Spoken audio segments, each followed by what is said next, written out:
Okay. Matt? Really? 4 days in a row? 4 days in a row. I'm sorry. As I was all. walking out here, I was remembering our exchange about this yesterday and thinking, Nothing I'm is going to going get on it. in the world. It's all very quiet. Everything is fine and calm and wonderful. Again, my lack of opening remarks does not indicate lack of anything to say. Right. Okay. So can you explain to us what the impact, what the practical impact, at least for the State Department, is of the President's comments last night about arms shipments to arms transfers to Israel, and whether or not this plays into the NSM report that I guess is not coming today and maybe tomorrow? So let me speak first with the NSM report. It doesn't have any practical impact on the NSM report. The NSM report is a backwards-looking report where we're looking at a number of things over the past for conduct from last year and then up to when we send the report. It doesn't have any impact either on the content of the report or the timing of that report, which won't be today, but again, I expect in the very near future. It's just a matter of days that we'll be able to get that report up to the Hill.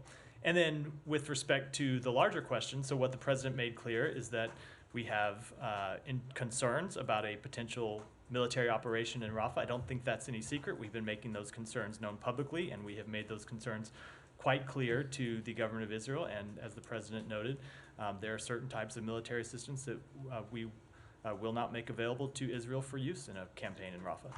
Okay, but I was under the impression that you guys didn't speak to hypotheticals. So we have made quite clear for some time our concerns about a Rafah operation, something the Israel government has signaled is likely to be coming. And so, yes, we have been engaged with them on that. Well, I get it, but isn't there a big if in here? Certainly, that would be our hope. We don't want to see an operation go forward, and no, I know. We're making that clear. But you know, every time you're asked any question that's got the word if in it, or it's not something that has already happened, you refuse to answer. And now, I wouldn't say every time.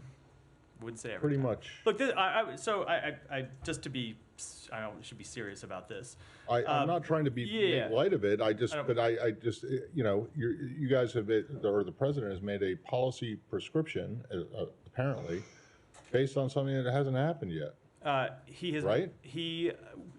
Because we have been in close conversation with the government of Israel about this fact. There is a there's a very real difference, obviously, between coming to the briefing room and getting a question about something that might happen and something that we're engaged with a foreign government that they say they intend to do. And we treat those differently for quite obvious reasons. Okay, so you're saying you won't tell us the full truth, but you'll... I'm saying anyway, it's different when a reporter raises a hypothetical question versus the government saying, this is what we intend to do, this is what our policy is going to be, and we have to make determinations about our policy. Is it your understanding that the president has decided that what Israel has done in Rafah so far crosses the red line? We have not yet seen an indication of a major military operation. So that's something that we're watching closely, and the president made that clear in his comments. And yet he already decided to halt or to suspend these shipments. We have paused one shipment and are reviewing others in the context of a potential operation. But again, we hope that there is no operation. That I think would be the best outcome for everyone involved. Okay, thank you. Go ahead. To follow up, what is your definition exactly of a major operation in Rafah? I mean, you have tanks there, you have bombings going on every day. They took control of the Rafah crossing. What is your definition of a major operation? So I'm not going to get into too much detail about that from here, but I would differentiate it from the types of operations that we have already seen from the beginning when it comes to Rafah. We have seen Israel execute strikes against Rafah. We have seen, when I mean strikes, I mean airstrikes. Going back to last October, it's something that they have engaged in. The operation that we saw to take control of the Rafah crossing appeared to be a limited operation. It's not a major invasion of a civilian area, neighborhoods packed with people, thousands and thousands of people. So when we talk about a major operation, we're talking about a campaign targeting these civilian areas that are densely packed with civilians, in many cases civilians who are refugees from their homes, sometimes refugees twice over, who have moved once, twice, 3 times, and are now taking refuge in a place that is literally their last resort where there's nowhere else for them to go. Matt, on the NSM report, can we get the latest ETA on when state will submit that? In the coming days. So- It's the very near future. I don't have a date to affix on the calendar for you, but it will be very soon, I can assure you So that. is there a chance it might slip into early next week? I am not going to give any timetable at all other than to say the coming days, which is what I said yesterday. I can assure you it will not be long. Okay, a couple of other things. In your answer to Matt, you said the report is going to be retrospective. Correct. Right. It's looking at past conduct. Right. And he asked you, I think, if I got it right, whether there is going to be any practical impact on President's comments on the report. Correct. So, but the President's comments last night also covered the past. He talked about, let me find the quote here, he talked about civilians have been killed in Gaza as a consequence of those bombs. So can you explain to us how his comments have no practical impact on the report? What I was taking Matt's question to mean is Matt's question was related to the decision that the president announced last night, or that the president made public, to not provide Israel certain military weapons for a Rafah campaign. That is a forward-looking decision. We have paused shipments now. The report is a backwards-looking thing. Now, the report will obviously look at allegations of violations of international humanitarian law. That's a different thing than what the president. I mean, I'm speaking just to a determination going forward versus a backwards-looking report. Okay, well, let me ask it in the way that I sort of was thinking about asking. It is a report that is assessing whether or not Israel's assurances are credible on two things, and one of them is using U.S.-supplied weapons in accordance with international humanitarian law. And the President of the United States yesterday said civilians have been killed in Gaza as a consequence of those bombs, in reference to the 2,000-pound bombs. So can you explain again, like, how his comments, maybe that's not a determination as a result of a legal process, but those are comments from President of the United States. How does that not have any impact on the findings of the report? So I think you have to look at two separate things. One is the tragedy, the tragic loss of civilian life throughout this conflict, which we have spoken to many times. The president's spoken to, the secretary has spoken to, other members of the administration have spoken to. And we have said that far too many people have died, that Israel needs to do more to minimize civilian harm, that the actions they have taken have not yielded sufficient results. All of those things we believe to be true, still believe to be true. That is different than a legal question of whether there have been violations of international humanitarian law. That's a different question. It goes to not just questions of civilian life, or I'm sorry, loss of civilian life, but whether international humanitarian law was violated in the loss of that life. And those questions are something that we continue to look at and have not reached any determinations. And how do you determine whether international humanitarian law is violated with those killings?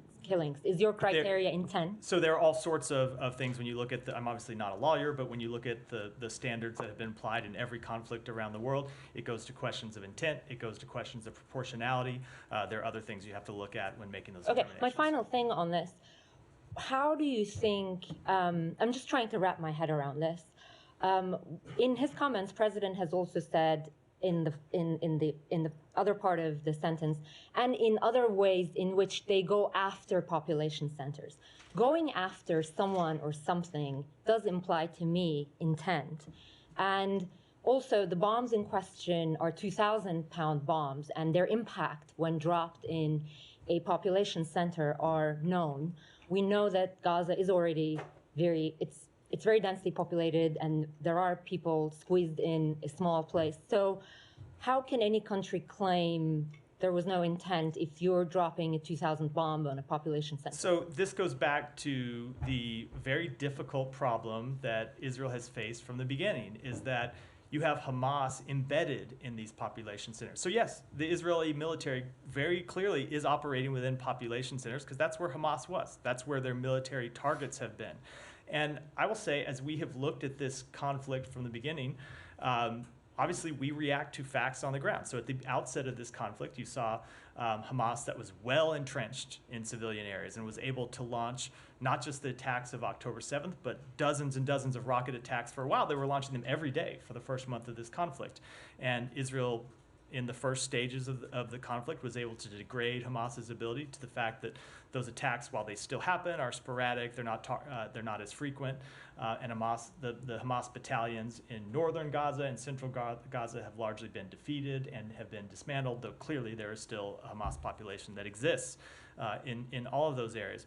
What we have also seen over the course of this conflict is Israel take measures to try and reduce civilian harm, and we have seen the numbers come down. Just if you look at the death toll from back in October, November, as Israel implemented additional measures, the civilian death toll did go down, but we haven't seen it come down far enough. And so when you take all those facts and you overlay them with a campaign in Rafah, where you have a denser civilian population than Israel would have faced anywhere else, just because of the people that have fled there. And you look at their track record at previous points in the operation, it leads us to believe that there would be incredible civilian toll, and it's something that we can't support. Okay, truly final one, and I apologize to my colleagues. Can you tell us where we are on the hostage talks? And there are Israeli officials, I believe perhaps Prime Minister Netanyahu, saying a deal on the hostage talks collapsed because of President's decision and because President signaled this decision. What would you say to that? So first of all, I'm not going to respond to anonymous officials. Is that on the record quote from someone? I'm not going to respond to anonymous officials, but I would just say that is not at all our assessment of the hostage talks. We actually think that a Rafah operation would weaken Israel's position, both in these talks and writ large. We've talked about this before, that a major military operation in Rafah would further weaken Israel's standing in the world, would further create distance from its partners in the region, who actually share Israel's goal of seeing Hamas defeated and want to see Hamas replaced with a different governance structure in Gaza. And then also, if you look at Hamas's track record, they have never cared about Palestinian civilian lives. If they did, they wouldn't have launched these attacks in the first place, which they knew would produce a response. They wouldn't hide behind civilians, and they would have agreed to a ceasefire long ago. So I just don't think that argument holds any water. With respect to the talks itself, so we continue to engage with the Israeli government on the amendments to the proposal that Hamas submitted earlier this week. There continues to be, we continue to work to try to finalize the text, try to get an agreement, and I will just say that any effort like this is incredibly difficult. This one has certainly been incredibly difficult, but we will continue to stay engaged to try to get a deal because we believe it's in the interests of all relevant parties. Thank you. So just to, it wasn't an anonymous official, it was the Prime Minister of Israel that she was. So I hadn't seen it on the record. That's why I had seen anonymous quotes earlier. I think my comments stand. Okay, I did give a substantive response in any regard, so Well, can apply to that. okay, substantive, I don't know by whose definition. But anyway, when you Ouch, say that. Matt. I thought it was pretty you substantive. say that the death toll, when you said before, prior, the death toll continued or has fallen since October. It's come down, but not yet enough. Whose death toll are you talking about here? Whose figures are you accepting? So we are looking at the figures that are released by the By who? Ministry of Health, which we do By have. Gaza, Yeah, by which you know that which we is run have. by Hamas. Which you know that And you have- hold on, let me just finish. We know that we don't have any way of verifying those figures on our own. Well, then how do you but know they are the only figures that are available. And look, the UN relies on them. We look at them. Okay. We do think there are probably issues with the numbers, but they do capture a large death toll and a large civilian death toll. But you're fairly certain that at least in terms of the trend, they're accurate. It's just that I can't say accurate with any degree of certainty. Like I can't give you what percentage Well, then what's accuracy. the- But no, hold on. But if With you look any at degree of no, I certainty? can't say if Like they're it could I can't be say if they're off. 0%? No, if they're off by 10%, by 5, by 50, I can't say something like that. I mean, but they may be off by 50%. Who Just knows? but stipulate whatever they're off by. They have come down, And so they have come down over time. The daily number has come down over time when you look at where they were last October and November to where they are today. All right, last thing, really briefly, just on this whole hypothetical thing, because when Humaira started her question, it was about my question to you, and it is a hypothetical because you have the president making a determination on something that hasn't happened yet, right? He is making United States policy based on conversations with the government of Israel, where they tell us what they plan to do. Let me put it. Let me put it in a very flip way. Like, should I be bringing an umbrella home with me when I leave work today? I have not looked at the forecast. I can't quite answer that. Right. So that's a hypothetical. So you don't know, right? I don't have control over the forecast. The government of Israel. Hold on. The government of Israel has control of what it's going to do, and so when they tell us that they intend to do something, we make our policy in reaction to that. Okay. Just a point of clarification on that very front, because Admiral Kilbury said this morning that the Israelis have been saying their Rafah operation is limited, precise, and of a short duration. That's something that you're going to monitor. So have they told you that they are going to undertake a big operation in Rafah, and that's the reason for this policy? They have made quite clear they intend to conduct an operation. The operation that they have conducted so far has been limited. They have talked, I think, quite openly about conducting a major military operation in Rafah. We are opposed to that, but we'll see what happens. We have made quite clear we don't want to see it happen. We continue, and I should say, we do continue to engage with them about other options that they can pursue. We have presented a full range of other policy choices that they can make that we think would achieve the goal of dismantling Hamas and choking off the Hamas battalions that remain in Rafah without further endangering civilians there and without causing this mass population displacement with no place for them to go. And so they may end up taking that option, but right now we will wait and see what happens. Have you had any indication in conversations since this policy shift was announced that they are considering a different tactic? I'm not going to talk about our private conversations with them, but you can look at their public remarks and draw conclusions from that. Okay. The original reason, going back to April 4th, that both the president and the secretary have said that the U.S. would shift its policy was because Israel needed to boost the amount of humanitarian aid getting into Gaza. That picture looks about as bleak as it has ever been, with Rafah being closed, Kerem Shalom being open, but nothing going in. So is this suspension meant to also address the humanitarian effect, or are there other potential consequences that the administration is considering on the humanitarian front? So I don't want to get into previewing any other potential policy options.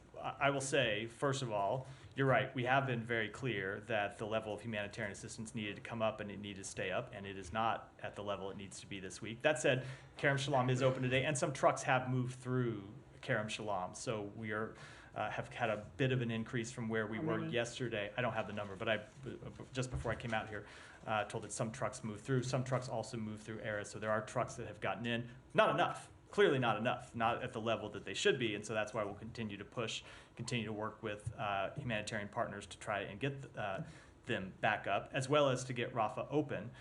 That will continue to be a priority for us. But are there any additional, because that was April 4th, so that was, a month ago, over a month ago. So are there any additional consequences at this stage being considered specifically for the humanitarian? I am not going to preview specific steps, but we have always made clear when it comes to humanitarian assistance and the need to have it increased and sustained, that we will make our policy determinations based on the facts on the ground. That's the case. Okay, and one follow-up on Humaira's question about the hostage talks. How can you say with such confidence that the policy shift the U.S. has just announced didn't meaningfully affect the trajectory of those talks, either by undercutting the Israelis at the negotiating table or emboldening Hamas at the negotiating table? So it is just not our assessment based on actually being in the middle of these talks and seeing how it's happening and what Hamas is actually demanding and what their incentive structure actually is. That's just not how we see it. But also, again, to my point, the idea that we just have never seen Hamas as having any interest in civilians and civilian life in Rafah. So the idea that a Rafah invasion that would kill civilians is something that they lose sleep over, just isn't backed up by the facts, isn't backed up by their track record the past 7 months when they have put civilians in harm's way time and time again. If a full-scale Rafah operation goes forward, is it safe to assume that it eliminates the prospects of a ceasefire and hostage deal altogether? We will continue to work for a ceasefire that brings the hostages home, no matter what it takes. That will continue to be the goal that we will work for. Thank you. Just one question on the NSM delay. Is there any reason that you can provide to us for the delay? That we just continue to work to finalize it. Okay. I'm curious about, President Biden saying that those 2,000-pound bombs were used to kill civilians, and now the United States won't allow those bombs to be used or doesn't want those bombs to be used. But we know that all of Gaza is so intensely populated. So is there a differentiating factor in terms of how many civilian lives you'll allow to be killed with those bombs? No. First of all, we have always made clear that we don't want to see any civilian loss of life. And we have consistently pressed the Israeli government to take additional steps to minimize the loss of civilian life. But the assessments that we make are informed by what happens on the ground. And we are in a very different place today than we were last October. That's what I made clear a minute ago in response to, I think it was to Humaira's question, where you have seen Hamas significantly degraded. You have seen their ability to launch the kind of attacks that they did on October 7th. Significantly degraded, if not completely eliminated. They couldn't launch an attack of that scale today. Their weapons production factories underground have been eliminated. Most of their battalion leadership in the north and in central Gaza has been eliminated. So Israel has achieved a great number of its military objectives. So that's one thing that is different now versus then. But the other thing that's different now versus then is that we have watched the experience of those few months. And even when Israel has taken additional steps to minimize civilian harm, we've still seen results that were, where far too many civilians were dying. So we talked about this on some of the trips, where there was one in November where the secretary went and pressed Israel to take additional civilian harm measures. They did. They announced some of those. We talked about them publicly. And we still saw an unacceptable loss of civilian life. So when you look at all of those factors, both where the battle versus Hamas stands today, and the track record over the last few months, it leads us to believe that the loss of civilian life in Rafah, where you have a situation unlike anywhere else, both because of the concentration of people and because there's nowhere left to go, because all these people have come down to Rafah and there's nowhere for them to go now, it leads us to believe that the results would be disastrous from a civilian harm perspective. Okay. And then NSC's John Kirby said earlier today that Biden doesn't want certain categories of American weapons used in particular operation in a particular place. Can you just clarify for us, is this a review of the future shipments of U.S. weaponry based on what those weapons are? Or is it just based on the possibility of delaying or halting all U.S. weapons to Israel? So I'm not going to get ahead of what the president said last night. We are reviewing, we have paused one shipment, we are reviewing others. But as the president made clear, we will always be committed to Israel's defense. He talked about continuing to provide them defensive weapons. We will always be committed to Israel's security. We will always be committed to helping Israel defend itself against Hamas, Hezbollah, the threat from Iran, the threat from other terrorist groups and malign actors. But when we look at a potential operation in Rafah, the president made clear that we are not going to provide them certain weapons that they could use in such an operation. And then just last question, Kirby also said that Biden was as forthright in his conversations with Netanyahu about, the possibility to pause weapons shipments, as he was in the conversation publicly on CNN yesterday. Was the secretary also as crystal clear in his private conversations as President Biden was publicly yesterday? Yes. We have been quite clear with the government of Israel for some time that we are opposed to a major Rafah operation. And the secretary in his conversations has made that quite clear and made quite clear the potential implications as the president did. He's made clear which shipments might be I'm not going to paused? get into details, but you can be fully assured that the government of Israel understood our policy. Sorry, did he make that warning in last week's trip? I'm not going to get into details. As I said, there is no doubt that they understood what our policy was should they launch a Rafah operation, or what our policy would be, I should say. Thank you, Matt. Before I ask about the, I want to bring your attention to, 2 days from today, May 11, will mark the second anniversary since an Israeli sniper killed our colleague Shireen Abu Akleh, a Palestinian-American journalist. And I want to ask you, are you satisfied that everything that could have been done to bring those responsible, to hold them accountable, has been done? And do you consider that case to be closed? That death continues to be a tragedy, one that was investigated by the Israeli government, one that we investigated, and I don't have anything further to add to what we said before. In the past. So the case is closed. I just don't have anything further to say on what we said many times. All right. Now, on Rafah, Matt, I know there is, or what you guys keep saying, that there is no major operation, but there are little tiny operations. They just killed a family of 8, last night in an area that is to the west, not to the south or to the east, in Tel Sultan. I mean, I don't want to name all their names, but 4 were children, Ahmed Abdurrahman, 10 years old, Lanana, 12 years old, Muhammad Ramzi Lulu, 5 years old, Jana Muhammad Lulu, 1 year old. I mean, so these things go on day in and day out. And I mean, every one of those deaths is an absolute tragedy site. Right. But I mean, it is obvious that the Israelis are not heeding the president's call, your call, to sort of hold back and so on. One thought, or what we heard, is that once they raise the Israeli flag on the Rafah crossing, that maybe things will not go south from there, but they are, right? I don't know where you heard that, Saeed. Every death is a tragedy. We have made clear we want to see them take additional steps to reduce civilian harm, but that doesn't change the fact that, just as a factual matter, we haven't seen a full-scale major military operation. Again, we're talking about like the kind of operation you saw in Khan Yunis, like the kind of operation you saw in Gaza City. Just as a factual matter, that has not yet begun. Right. Yeah, by the way, you said that, Hamas is hiding among the civilian population. It was not Hamas that drove the people south. It was actually the Israelis.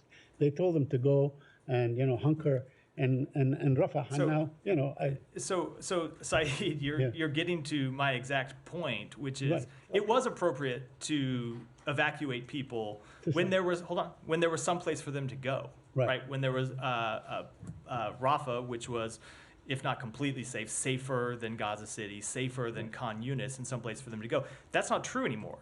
There are not there's not sufficient infrastructure in Khan Yunis or elsewhere in Gaza for the people that move to Rafah to go somewhere else.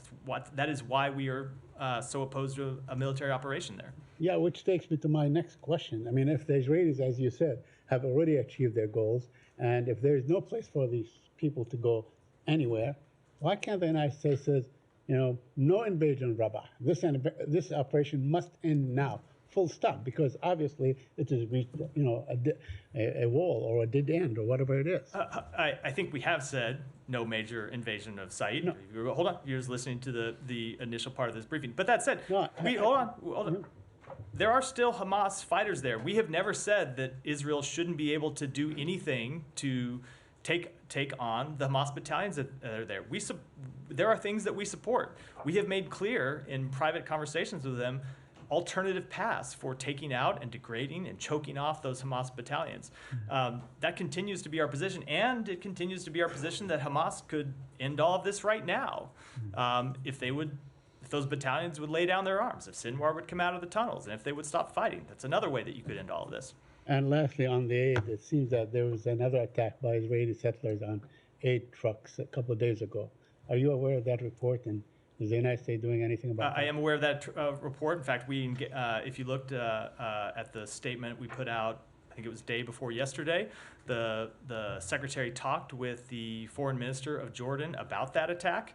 and made clear that the Israeli government needs to do everything possible to prevent those attacks and to hold people accountable. It's our understanding that the government of Israel arrested 6 people in response to those attacks. That was after they had arrested 3 people in response to the previous attack. That is clearly the right thing to do, but they need to do more to prevent these attacks from happening in the first place. These are attacks on aid convoys delivering humanitarian assistance to civilians. They have nothing to do with this, with the conflict with Hamas. They should not be impeded, delayed, obstructed in any way. Well, they have nothing to do with it except that it wouldn't be needed. You know what I mean? What I mean, you know what I mean is if your goal is to deprive Hamas of something, stopping these convoys for civilians does nothing to achieve that goal. Thank you. Yeah, John. Thanks. Just wanted to clarify something you said at the top. I think I heard you say there are certain types of military systems that we will not make available to Israel for use in a Rafah campaign. Does the president's statement preclude delivering those weapons, shipments, or analogous ones to Israel for use in other areas during this time frame? I am just not going to get beyond what the president said last night at this point. We've made clear what our policy is. We will engage with the government of Israel about this question and others.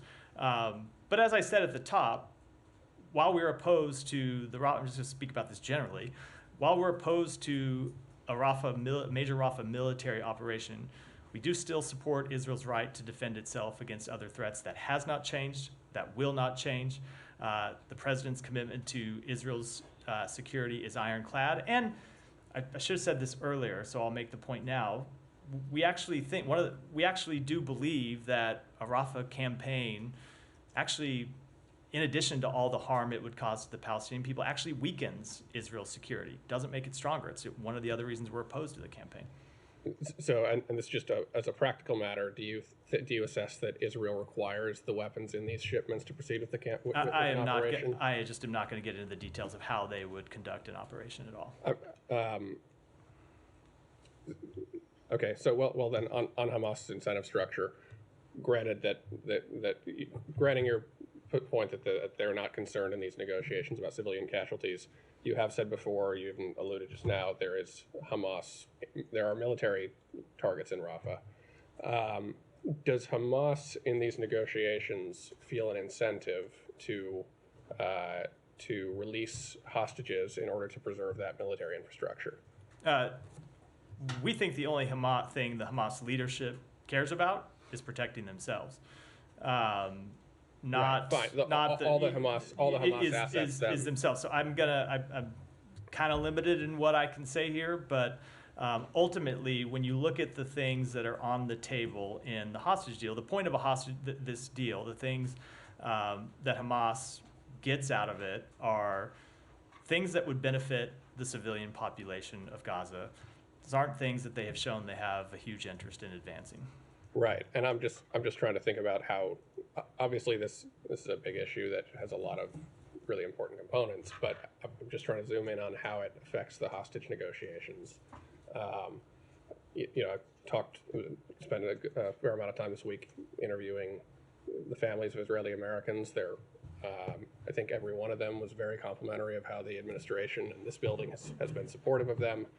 But I can't help but wonder, as we watch what Hamas says, and so much of this negotiation seems to hinge on sticking point of a ceasefire, of an end to the military campaign. Do you assess that the president coming out up front and saying that that the U.S. would not provide weapons in this context, does that not undermine Israel's leverage in a negotiation? Or do you just think that the military issue here is not? And I heard what you said earlier about how you think this would play out. But however self-serving Hamas is, do you just not think that the threat of military losses on that file are relevant to the negotiation? No, it just hasn't been our assessment that is how the negotiations have played out at all. So I want to go back to the talks and following up on that question. There are some reportings that the talks are now in pause because the Israelis brings a new demand of excluding Rafah from any ceasefire agreed ceasefire in Gaza Strip. Can you comment on that? Can you confirm or deny, or is this will be something acceptable for you to exclude areas from ceasefire? So I'm not going to get into the kind of peculiar details of leaked reports, but largely speaking, broadly speaking, the ceasefire negotiations have been about a ceasefire for all of Gaza, not isolating any one particular No area. exclusions. No seclusion. They've been a ceasefire for all of Gaza. And 2 days ago, you were positive that a deal is possible and the bridging the gap is still possible in the negotiations. Is it still your assessment? It remains our assessment that it's possible. This has always been difficult, though. It's been difficult from the beginning, and when you get to the end of these types of negotiations, you've heard the Secretary say this before, oftentimes the last issues are the hardest ones to reach. There were other periods where we thought we might be close to a deal. All I can say is that we think there's space for a deal still, and we're going to continue to stay engaged with our partners in the region to try to push for one. Go ahead.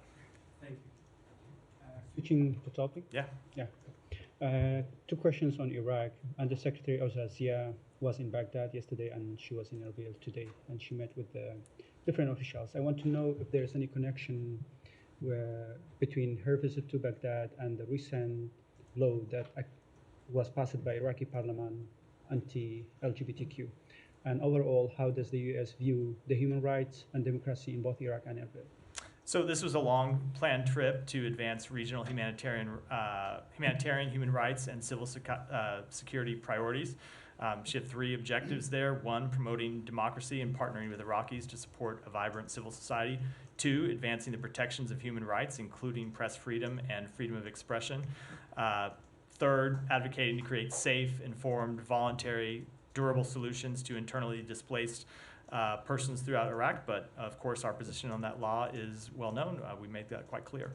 And secondly, in her meetings with the KRG officials, and what we saw from the KRG statement, also her meeting with the president of Kurdistan, they touched about the situation in Sinjar, the current situation in Sinjar, and also the agreement of Sinjar.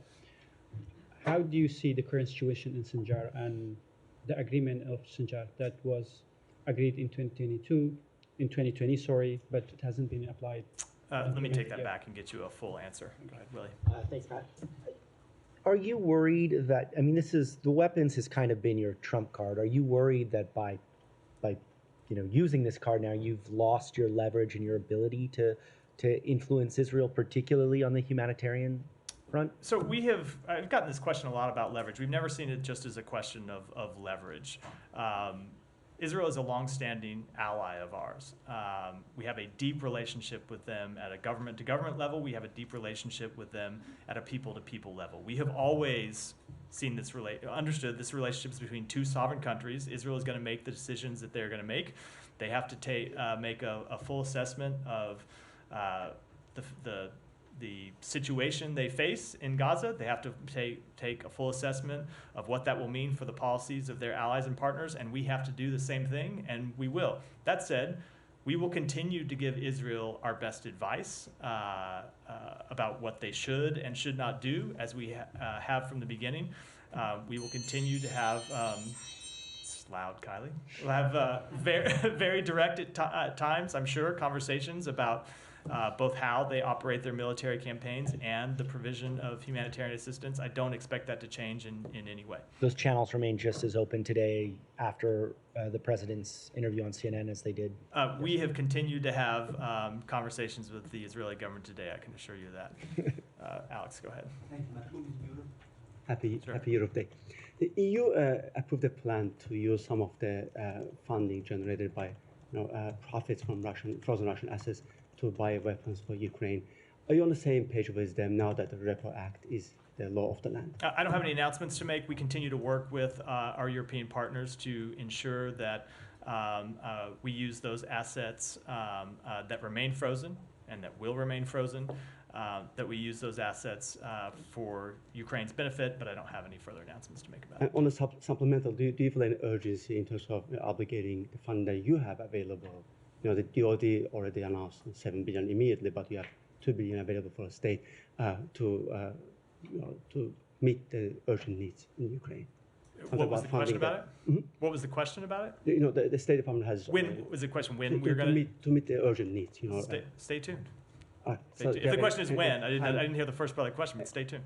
Yeah, on Georgia, I know we discussed that yesterday, but an awful lot happened since yesterday. We have seen graphic pictures of them beating up the protesters.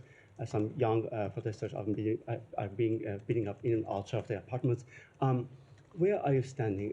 I know that you made it clear that you stand with the people of Georgia. Is there any obvious example you can give us to prove that's the case? So we are deeply troubled by the actions taken against those protesting against the draft law and the actions taken to advance it. We are aware of increased reports of harassment and physical assault of civil society and opposition activists and journalists. We condemn this and we call for a full, independent, and timely investigation. And I will just say, and kind of in response to the broader question, we have enjoyed a successful partnership with Georgia for more than 30 years. We would like to continue to work with Georgia. There is still time to work collaboratively with Georgia, but the Georgian government needs to change course for that to be the case. But clearly they ignored every warning from this building. Is it time for the secretary to step in and pick up the call them and say enough is enough? I always appreciate the very prescriptive policy options you have to offer us in this briefing, but we will take, we will. That's a general sentiment. What's that? That's sentiment in Georgia. No, I understand, but we have made clear what our policy is, and we will continue to make that clear. And I'm not going to preview any actions that we are going to take from this podium. I find a question for me. Let me just go ahead. I'm afraid I may have just gotten my answer, but stay tuned. But now that the battle in Congress is over for aid and American support, what is going to be the main focus? And if Ukrainian manpower is now a concern, what, if anything, can the U.S. do to help in that regard? So when it comes to manpower, that is a question that Ukraine, of course, has to answer for itself, and we have seen the Ukrainian government take steps to that question. What we can do as a partner of Ukraine is to continue to support them militarily and continue to support their economy, and most of all, to do what we can to help to get them to a place where they can stand on their own 2 feet. And you have seen us implement a number of policies in that regard. We've started to see the money that was passed in the supplemental flow. I can assure you there will be more announcements coming, upcoming in the next few weeks. Go ahead. Senior UNRWA official Scott Anderson told Politico the other day that IDF units are already on the ground in Rafah, killing dozens of people there, including kids. He also said one of the units is the same that killed 7 World Central Kitchen workers, including an American, of course. So he's saying the IDF is already killing people, to Said's point, kind of, in a way that questions this line between major and minor operations. And one of these units is one that ostensibly killed an American. So how is the U.S. letting an Israeli unit that killed an American now continue to kill Palestinians? Like, is that not a red line? So I'm just not able to verify that report. And since I'm not able to verify that report, I'm not able to comment on any implications of it. Okay, but conceivably, I mean, red line. Bottom line, I can't verify that to be true. So I can't talk about any possible implications for something I don't know to be true. But just to follow up on that, what is the latest on the unit that did kill the World Central Kitchen workers? I don't have any updates to offer on that. Okay, and then secondly, it's been 101 days now since Hind Rajab, her family members, medics sent to save her, were killed. So first question related to that is there an update on the investigation into that attack? I don't have anyone. I'm happy to go back and get you the latest. Okay. So she's one of 14,000 kids killed. Israeli forces have killed those World Central Kitchen workers. Of course, there's 100 more. President Biden admits Israel has killed civilians with U.S. weapons. We have the delay of the memo as to whether or not the U.S. determines whether Israel has violated national law. With all of this, I understand, there's been a pause on one shipment of weapons. You have said, other shipments are under review. But how did the U.S. feel comfortable sending Israel $17 billion if we can't get answers to any of this? And how can it justify sending any more weapons at this point? So 2 things can be true at the same time, and 2 things are true at the same time here. One, that we do have concerns about certain ways that Israel has conducted operations. We've been open and forthright about those. We've engaged with the government of Israel about ways they can improve their operations to minimize civilian harm. We've seen them take some steps. We haven't seen them take enough, and of course that has led us to have concerns about how a Rafah operation would unfold. That is one thing that's true. The other thing that's true is that we are committed to Israel's defense. Israel is a democracy in the Middle East that is a longtime ally of the United States with whom we share many values, that faces a number of threats from its neighbors, faces a number of threats from terrorist groups, and we are not going to abandon Israel in the face of those threats. And that includes spending every dime that is contained in the supplemental for Israel's defense. I would also add that there is money in that supplemental for humanitarian relief efforts for the Palestinian people, and we intend to spend every dime of that money as well.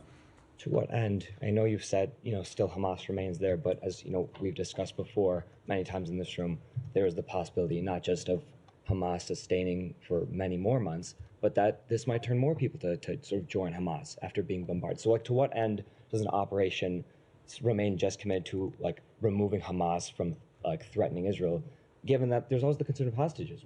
So 4 have been killed, 3 have been saved. I was just saying, military I operations. feel like you have been listening and internalizing the Secretary's speeches, because what the Secretary has made clear is that there has to be a political path forward. Right, that right. there can't be only a military I was referring to one of your answers. a military operation. There has to be a military operation that is followed by a political path forward that meets the legitimate political aspirations of the Palestinian people, or you will have a continuation of this endless cycle of violence. And that is why we have engaged in diplomacy in the region to try to create that political path forward. Yeah, go ahead. Thank you, Matt. 3 quick question, if I may. Yesterday, Russia accused the United States of meddling Indian election and also stated that the US has not yet provided any reliable evidence regarding the murder plot against a US citizen named Pannu by Indian nationals. Could you comment on this? So with respect to the first, no, of course we don't involve ourselves in elections in India, as we don't involve ourselves in elections anywhere in the world. Those are decisions for the people of India to make. With respect to the second question, there's a publicly returned indictment that contains alleged facts. They're allegations until they're proven before a jury that anyone can go and read. I won't speak to them here because, of course, it's an ongoing legal matter, and I'll leave it at that. 2 Bangladeshi citizens were shot dead by Indian security forces at the Bangladesh-India border, and this continues a concerning trend of civilian killing at the border, which appears to violate international law. Could the US, given its strong partnership with the India in the region, request that India assess these killings and ensure accountability for any violations? So we are aware of the reports about this incident. We understand the Indian and Bangladeshi border security agencies are in communication with one another, and I would defer to them to speak to their respective investigations into the circumstances of the shoot. One more, quickly. One more, thank you. Following the sham election in Bangladesh in January 2006, the ongoing local government election, which is being boycotted by the main opposition party, BNP, is experiencing issues of intimidation, voter rigging, harassment, attack on journalists, and low voter turnout. Could you provide an update on the US visa policy as announced last year for those responsible for undermining democratic election in Bangladesh? I don't have any updates to announce. We obviously made that policy public. At times we make designations under that policy public. At times we keep them private. I don't have anything to announce today. Go ahead, Ben. Thanks, Matt. I take your point a few moments ago about the word leverage, that you don't love that word, but President Biden's announcement about the arms shipment, I think, would be seen by most people as the most assertive move toward trying to rein Israel in. With approximately 35,000 people dead, approximately 80% of the population of Gaza displaced, and the UN saying there's a fully blown famine in the north, what do you say to critics who say that such a move should have come earlier? So I spoke to this earlier and said that our policy responds to the facts on the ground. We made clear at the outset of this conflict we wanted to see Israel defeat Hamas. We wanted to see Israel dismantle Hamas and prevent its ability to launch the terrorist attacks of October 7th again.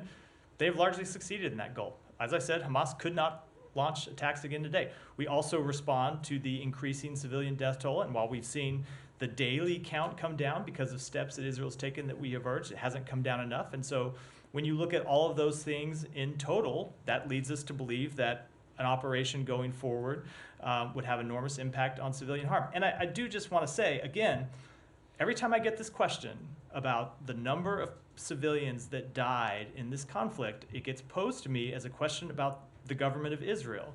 And remember, it is Hamas that hides behind civilians. It's Hamas that has built tunnels under hospitals and schools and mosques, and at times hides in those facilities and puts civilians at harm's way. So I get there are very fair questions about how Israel has conducted this war, and I stand here and answer them, and the Israeli government answers them too. But it is also true that a lot of the harm to civilians is because of the way Hamas decided to embed itself in the civilian population in the first place. That in no way changes the burden on the government of Israel. But respectfully, Matt, I mean, they're dead because the armed forces of Israel killed them. Going after Hamas fighters who are hiding behind civilians. That has been true since day one. It remains true today. Go ahead. In the back. Just to follow up on his question, your answer makes it sound like it's an okay number for 40,000 people to be killed. Hold on. That is not at all a fair reading of what I said. I made quite clear that we have made quite clear for months and months and months that far too many Palestinians have been killed in this conflict.